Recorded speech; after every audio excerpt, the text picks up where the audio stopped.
생산과 소비 부록을 시작하겠습니다. 근대국가 수립 세력과 근대국가 수립 반발 세력을 나누는 기준이 있죠. 그 기준은 기본적으로 생산과 소비에 대한 입장이다. 그랬죠. 근대국가 수립 세력은 민간기업 육설을 장려한다. 반면에 좌파 세력은 반대이다. 그랬죠.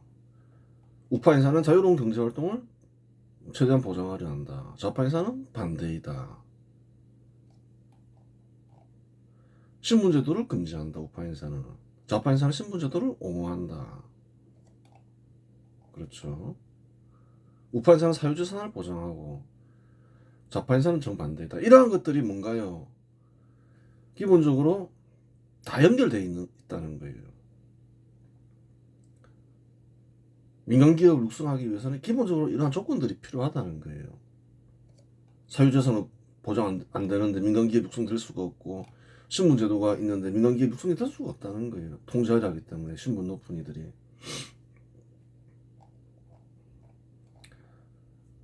또 시장 육성 및 개척을 중시한다. 반대이다. 좌파 인사는.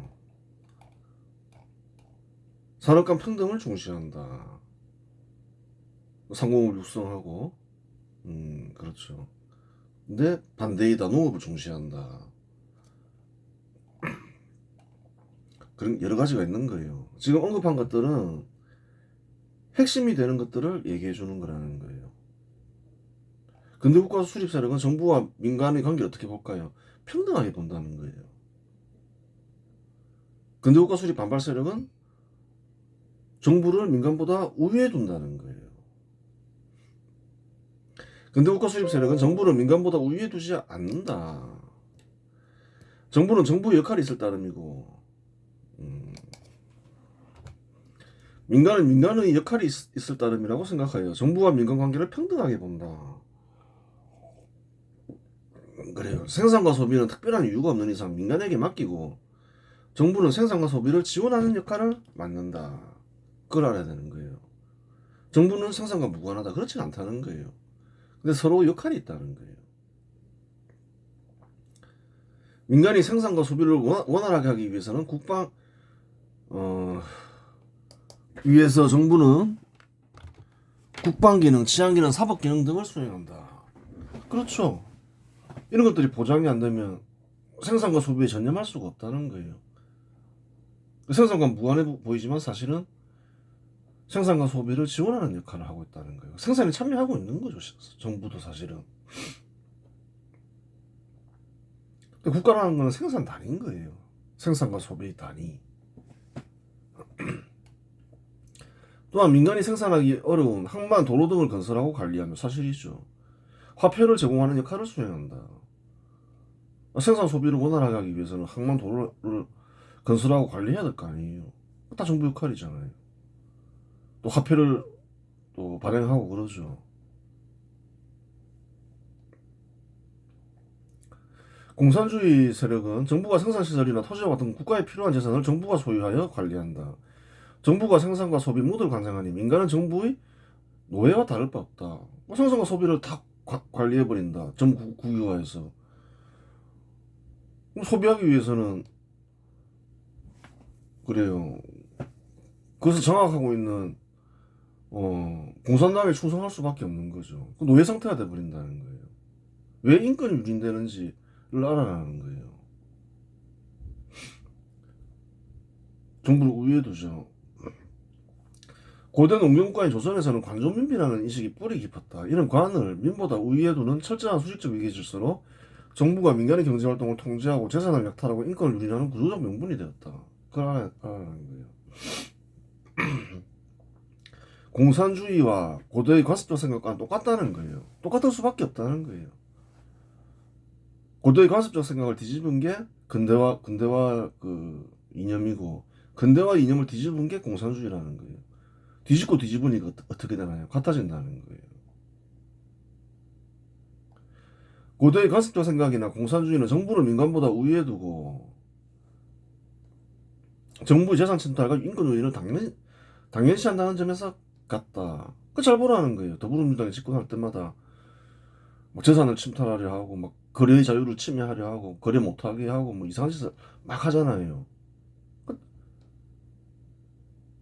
그들이 생각의 뿌리가 그렇다는 거예요. 정부는 그렇게 해도 상관없어. 그렇게 생각하는 거죠. 고대 농경국가와 공산주의 국가가 가난하고 국민들이 절대 빈곤에 시달리는 이유는 정부의 능력이 민간의 능력보다 우월하다고 판단해요. 생산에 지나치게 개입하기 때문이다. 생산하고 소비 다 개입하는 거죠. 그게 잘못된 거라는 거예요. 역사적으로 정부는 생산 능력이 없다는 거예요. 민간에 비해서 훨씬 떨어진다는 거예요. 고대 농경국가가 수천 년간 절대 빈곤에 시달리는 이유라는 거예요. 또 인권도 유린되죠. 신분제도가 있어서. 정부가 통제하려고 하기 때문에 그런 거예요. 그냥 민간에 한번 민간에게 자유로운 경제활동을 보장하고, 그래요. 한번 기업을 육성해봐. 그렇게 하기가 참 어렵다는 거예요. 신분이 높은 이들은 기득권이 있고, 귀족들은, 그래요. 통상적으로 혁명이 일어나면서 수십만, 수백만 명이 죽으면서 달성되는 거라는 거예요. 이런 말을 하는 게 있죠. 한국에서 그런 희생이 있었냐는 거예요. 예를 들어서 군사정부가 근대국가를 수립할 때 평화롭게 진행되는 국가는 거의 없다는 거예요. 왜? 고도의 가습적 생각이 맞다 생각하고 반발하는 세력이 있잖아요. 현 시대 한국에도 있잖아요.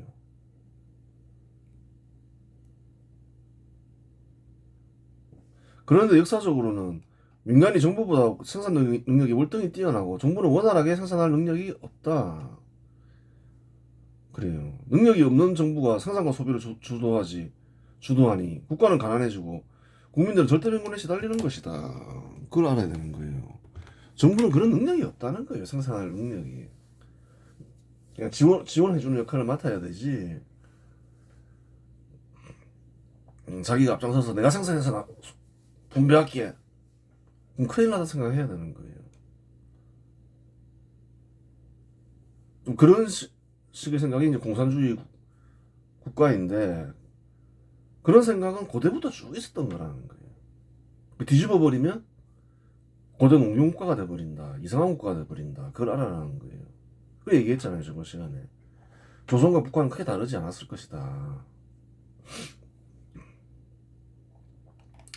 노무현 정부 때부터 부동산 시장과 거래를 강력히 제한하며 주택과 임대주택을 정부가 공급하겠다며 적극 나섰다.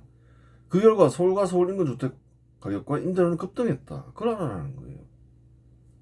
그전에는 안 그랬다는 거예요.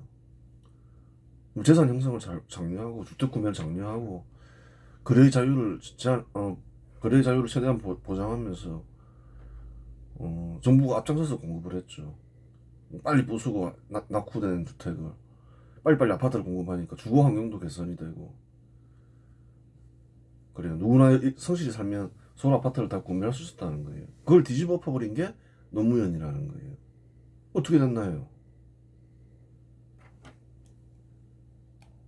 하여간 근대국가 수립 세력은 생산과 소비를 민간에게 맡기며 특별히 개입하지 않는다.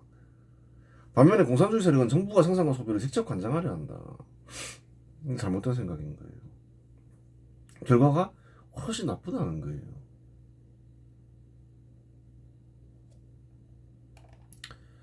경제적 비중을 살펴보았죠. 대체로 뭐 이런 생각을 가지고 있는 사람이다. 그러면 이제 근대국가 수립 세력 인사라고 얘기할 수 있죠. 우파 인사라고 얘기할 수 있고 주로 얘기를 해보면 반대 입장을 지지하더라. 그러면 좌파 세력 인사가 되는 거예요. 경제적 기준인데 또 정치적 기준이 있다는 거예요. 어떠한 종류의 국가이든 국가는 사람들이 세우는 것이다. 유지 발전시키는 건 누군가요? 설립하고 유지 발전시키는 것은 사람들이다. 사람들이 모이면 세력이 되기도 하고 정당과 같은 특정한 집단이 되기도 하고 국가가 되기도 한다. 그렇죠. 한국의 근대국가가 수립되기를 원하는 집단, 국가, 인사를 지지하는 인사는 근대국가 수립 세력 인사가 되고 한국의 공산주의 국가와 같은 근대 국가와 제도상의 정반대의 국가가 수립되기 원하는 집단 국가 인사를 지지하는 인사는 근대 국가 수립 반발 세력 인사가 된다. 그렇죠. 근대 국가를 선호하는 이는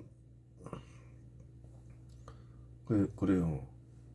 어, 근대 국가를 지지하는 인사나 뭐 집단 국가를 지지하겠죠. 반대는 반대이고. 지지하는 당에 대한 입장. 생산과 소비 입장을 취하는데 근대 국가 수립 반발 세력 인사나 정당 국가를 지지한다면 이는 사꾸라 근대 국가 수립 세력 인사이다. 음. 근대 국가 수립 세력 입장을 취하는데 경제적으로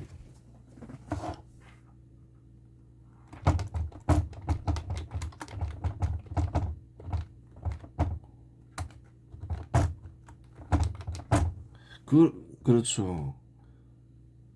그런 걸 알아내는 거예요. 아, 이 사람은 뭐 시장을 중시하고 뭐 산업과 평등을 중시하고 사유재산을 중시하는데 공산당이 장악된 더불어민주당을 지지하는 사람이에요. 혹은 더불어민주당을 칭찬하면서 한국엔 또 그 반대 정당 국민의힘이 있죠. 국민의힘은 없어져야 될 정당이다. 국민의힘을 지지하는 세력은 뭐 정신질환자다. 그렇게 그런 주장을 하는 사람은 가짜일 가능성이 크다는 거예요. 왜 그런가요? 기본적으로 혼자서 근대 국가를 수립할 수가 없다는 거예요. 공산주의 국가도 마찬가지지만 그 사람들과 연대해서 이제 수립을 하겠죠. 국민의힘이 없어져야 될 정당이다. 더불어민주당을 지지한다. 그럼 더불어민주당이 근대 국가를 수립하냐는 거예요. 더 악화되지. 그런 거는 사꾸라라는 거예요. 예를 들어 공산주의 세력에 의해 장악된 더불어민주당을 통해 근대 국가를 수립하는 일은 불가능에 가깝다. 공산주의 세력이 장악되어 있는데 그 사람들이 왜 근대 국가를 수립하려 해요? 근대 국가 수립을 파괴하려 하지. 왜 노란봉투법을 통과시키고 양국관리법을 통과시키나요? 근대 국가를 제약시하기 때문에 그런 법을 통과시킨다는 거예요. 근대 국가를 파괴하는 법을 통과시키는 거죠. 딴 이유가 있는 게 아니라는 거예요. 더불어민주당이 공산주의에 반하는 행위를 하면 더불어민주당을 지지하는 공산주의 세력이 더불어민주당 지지를 철회할 것이기 때문이다. 당연하죠, 뭐.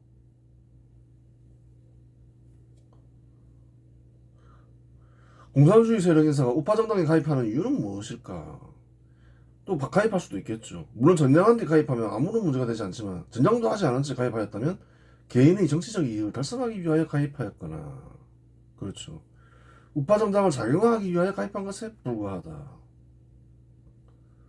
그렇죠. 딴 이유가 뭐 있나요? 뭐 개인적인 어떤 목표를 달성하기 위해서 가입하거나 그 우파 정당을 좌파 정당으로 바꿔야 되겠어. 그럼 좌파 정당만 남으니까 공산화 되겠군. 뭐 그런 생각으로 그럼 가입하겠죠. 뭐딴 이유가 있냐는 거예요.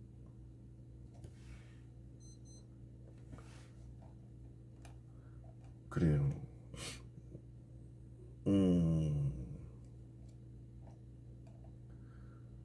다 못마땅한 게 있을 수 있어요. 근데 이제 사람들과 같이 하는 거라면 뭐 설득하고 뭐 그래야 되는 거지. 그것을 가지고서 뭐 죽이네 살리네 그러면 좀 이상한 거죠. 연대하고자 하는 국가에 대한 입장. 근대국가 수립 세력 인사는 군대 국가와 연대하기를 바란다. 그렇죠. 특히 그러한 국가가 자국의 이익에 기여한다면 그러한 바람은 더 커진다. 한국과 비슷한 나라는 한국인들이 좋아하지. 근대국가 수립 세력 인사가 좋아하지. 뭐 공산당이 지배하고 있는 나라를 북한 이런 나라를 한국의 근대국가 수립 세력 인사가 좋아하지 않잖아요. 그 비슷한 국가를 좋아하죠. 근대국가 수립 반발 세력 인사는 공산주의 국가와 같은 근대국가를 부정하는 국가와 연대하기를 바란다. 그럼 또 반대는 반대겠죠.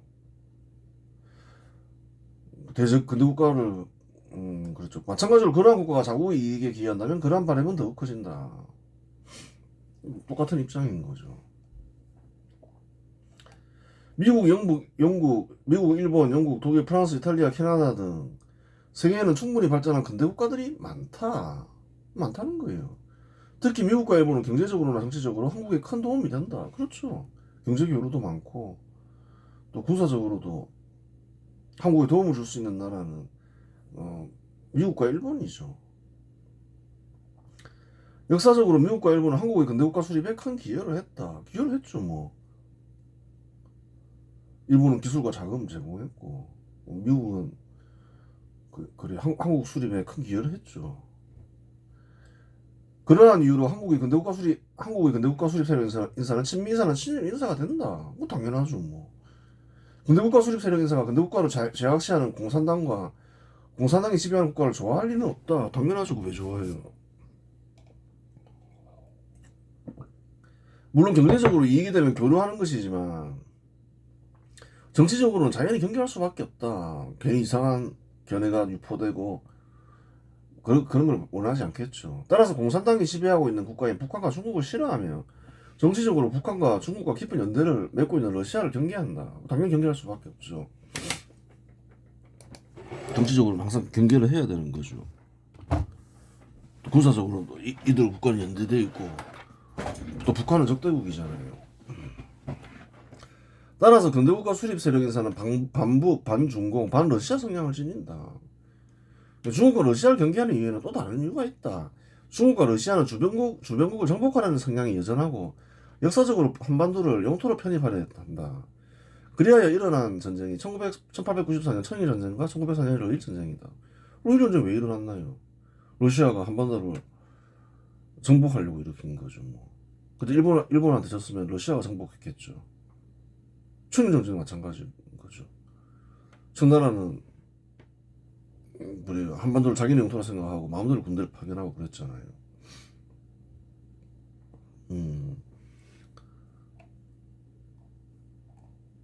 한국의 대표적인 근대국가 수립 반발 세력인 공산주의 세력은 근대국가를 제약시하니 근대국가에 대한 적대감을 드러낸다. 그렇죠. 특히 공산주의 세력이 그렇죠. 따라서 반미 반일을 주장하며 한미일연합을 저지하고자 한다. 한미일연합이 저지돼야지 적과 통일이 쉬워지죠. 한미일연합 때문에 힘들어지잖아요. 또한 공산당이 지배하는 북한과 중국을 좋아하고 북한과 중국과 정치적으로 연대하고 있는 러시아를 좋아한다. 따라서 한국의 공산주의 세력은 친북, 친중공, 친러 성향을 지닌다. 이들 중에는 북한을 영혼의 조국이라고 생각하는 이들이 많은데 그들은 친북을 넘어 종북 성향을 지닌다. 그런 사람들도 많죠. 주로 그런 사람들을 에너기라고 부르죠. 공산주의 세력은 근대국가와 반근대국가 사이에 분쟁이 일어나면 반근대국가를 응원한다. 또 그런 특징이 있죠. 미국과 전쟁을 한다. 그럼 공산주의 세력은 누구를 응원하나요? 미국과 대적하는 국가나 세력을 응원한다는 거예요. 최근에 미국이 베네수엘라 대통령 마두로를 체포한 사례가 있다. 공산주의 세력은 누구를 응원할까요? 미국을 막 비난하죠. 국제법을 어겼다 이러면서. 근데 달리 생각해보라는 거예요. 베네수엘라가 이 사회주의 국가 그래요. 들어서면서 절대 빈곤에 시달리고 그 부유한 국가가 가난해졌잖아요.